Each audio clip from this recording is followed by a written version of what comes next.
খারাপ মনে করবে না, আমরা ম্যাথরকে 500 টাকা রোজ দিতে রাজি আছি, কিন্তু মাদ্রাসা মসজিদের ইমাম মুআল্লিমদেরকে রোজ 500 টাকা দিতে রাজি নই আমরা। ঠিক বলছি না ভুল বলছি ভাই? সব থেকে বড় মসজিদ, জামে মসজিদ, হাইফাই মসজিদ, ইমামের মাইনে কত? 12,000, 10,000। আর আপনার ঘরে যে পায়খানা পরিষ্কার করতে আসে তার রোজ 500 টাকা।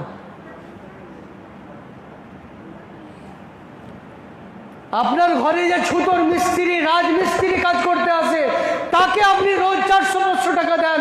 আর যে আপনার নামাজ আল্লাহর কাছে পৌঁছে দিচ্ছে, যে আপনার সন্তানের ফিকির করছে, যে আপনার সন্তানকে দ্বীনের জ্ঞান দিচ্ছে, যে আপনার সন্তানকে আল্লাহর পরিচয় করাচ্ছে, যে আপনার সন্তানকে আল্লাহ রসুলের পরিচয় জানাচ্ছে, সেই আলেম উলামা মসজিদের ইমামকে আমি রোজ 500 টাকা দিতে রাজি নই, আমি রোজ 400 টাকা দিতে রাজি নই, রোজ 300 টাকা দিতে রাজি নই। ইমাম ভাতা মিলিয়ে 9,000 হচ্ছে। আরে এবার তো আগামীতে তো BMW কিনে নেবে মৌলী সাহেব।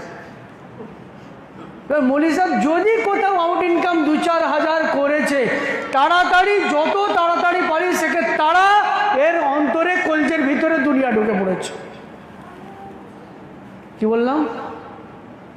এর অন্তরের ভিতরে কলজের ভিতরে দুনিয়া চলে এসছে। ইমাম সাহেব দুনিয়াদার হয়ে গেছে, মৌলানা সাহেব দুনিয়াদার হয়ে গেছে, এক্সট্রা 5,000 ইনকাম করে 15,000। মনে হচ্ছে আগামী মাসে আম্বানিকে টক্কর দেবে ইমাম সাহেব। ইমাম সাহেব ম্যাথর মাসে 15,000 কামাই। গরিব মানুষ ম্যাথর ভাই, ওই জন্য পায়খানা পরিষ্কার করতে এসেছিল, আরও টিপস 200 টাকা গুঁজে দিয়েছি পকেটে। মাসে 15,000 কামানেওয়ালা ম্যাথর গরিব। সে এত সুন্দর আমার পায়খানার ড্যাম পরিষ্কার করেছে যে আমি খুশি হয়ে আরও 200 টাকা। আর ইমাম সাহেব ইমাম ভাতা, মসজিদের মাইনে, এক্সট্রা ইনকাম নিয়ে মাসে 12-14 হাজার ইনকাম করে। কালকেই আম্বানি আর ইমাম সাহেবের তুলনা হবে সোশ্যাল মিডিয়াতে, মোটামুটি শেয়ার মার্কেটে ইমাম সাহেবের নাম হাই হাই ছই ছই অবস্থা। ইমাম সাহেব কালকে BMW আর কলকাতার একদম নিউ টাউনে 4 তলা ফ্ল্যাট কিনতেই চলেছে। এটা আমাদের মেন্টালিটি।